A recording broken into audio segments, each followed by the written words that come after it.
Well, someone has asked me a brief explanation of my animations process in case of a character walking. In fact, it is very simple. I start by animating legs since they are the reading organs of the movement.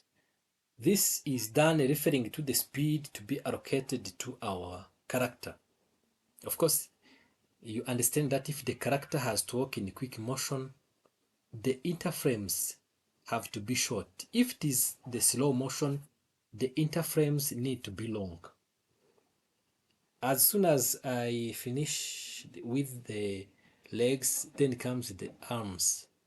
The arm should correspond to its opposite leg, meaning that if the right leg is at frame 12, the corresponding arm should be left.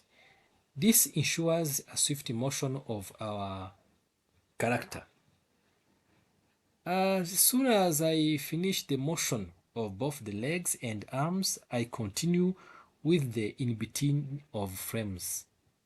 This is very tricky since it gives the natural looking of our whole animation.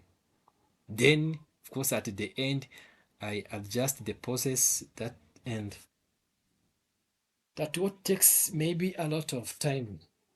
Maybe I can let you have a look on how I proceed with my simple animation of Mr. Monkey walking happily. This video is for a beginner in animation, but I seriously think that each person is constantly on a lifelong learning journey.